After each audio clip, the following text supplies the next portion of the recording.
اعوذ باللہ من الشیطان الرجیم بسم اللہ الرحمن الرحیم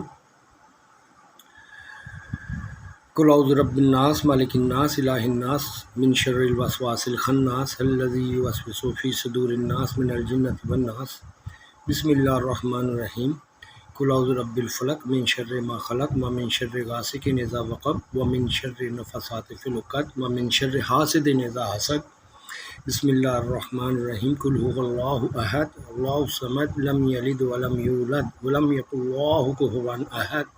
السلام علیکم۔ یہ چیز میں نے انالائز اس لیے کی، جو میں نے کہا کہ اس میں جو فرسٹ ایگزام ہے بندوں کا وہ ہمارا ہی ہے اور اس میں ہمیں ہی کرنا پڑے گا۔ اور کیسے میں نے کہا کہ ہم نے ان کے دشمن کو بچا کے پھر ان کو ہی بچانا ہے۔ پہلے تو ہمیں یہ چیز نکالنی پڑے گی کہ جو اینمی بھی ہے نا وہ ہماری اپنی انرجی ہے، ہم سے ہی نکلی ہے نا، وہ نیگیٹو انرجی ہے ہماری، ٹھیک ہے، وہ نیگیٹو انرجی ہماری ہی ہے۔ اب اس سے بچنا کیسے ہے؟ Be positive and convert her to positive. آپ کی انرجی کو پورا پازیٹیو کر دیں، مین کے بیلنس میں لے ہیں، اگر مین کے ایکول کر دیں، ہاف مڑ جائیں، ہاف وہ مڑ جائیں، تو وہ 50-50 میں کیا ہو گیا؟ 100% ہو گیا، دوسرے لفظوں میں 0 ہو گیا، ٹھیک ہے۔ مین کہ ہم میں کوئی زیرو ایگو نہیں ہے کوئی بھی، ہم بالکل صاف ہو گئے، یہ چیزیں ہیں۔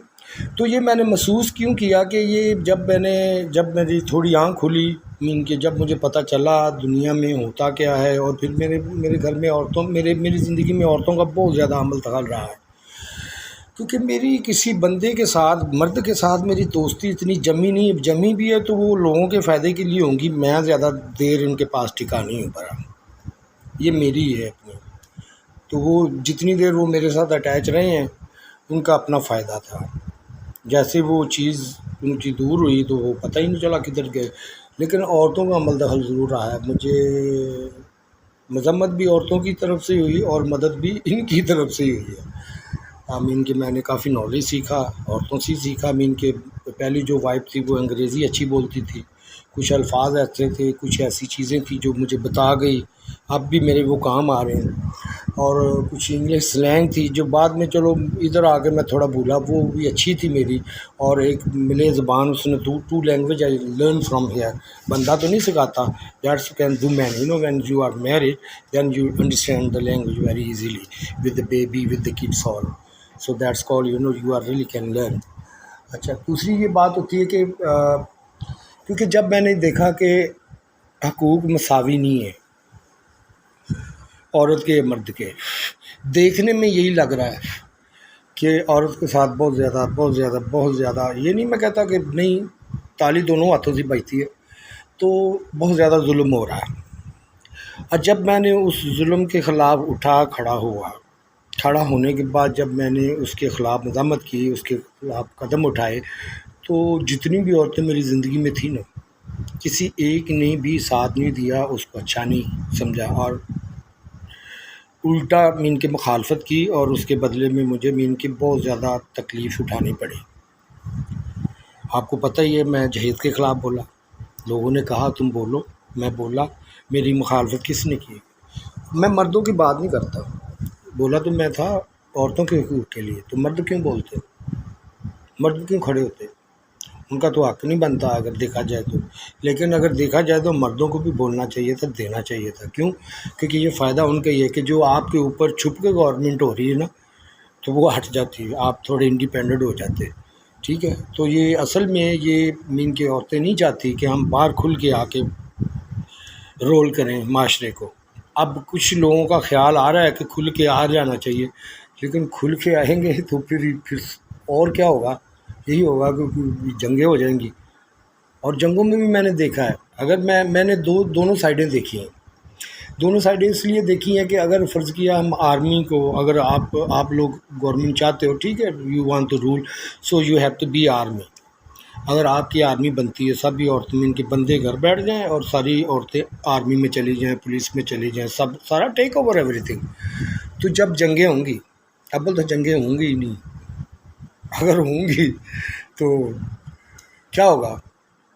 عورتوں کی تعداد کم ہو جائے گی۔ اب جب عورتوں کی تعداد کم ہو جائے گی تو اس میں کیا ہوگا، بندے زیادہ ہو جائیں گے، عورتیں کم ہو جائیں گی، تو کیا ہوگا، ایک بندے کے حصے میں مین کے ایک بندے کے حصے میں کتنی عورتیں ہیں، مین کے ایک اور ایک ایک عورت کتنے بندوں میں آئے گی ایز اے نیچرل نیڈس جس کو بولتے ہیں. تو اگر یہی حال ہو کہ ایک بندے کے اپنے 4 بندوں کے پاس ایک عورت ہو، تو وہ تو ایک فزیکلی طور پہ وہ برداشت نہیں کر سکیں گے، وہ تو لڑ مر جائیں گے، یا اگر لڑ مر نہیں جائیں گے تو بچوں کا کیا ہوگا، کون ہے کس کا ہے یہ دیکھ سکتے ہیں.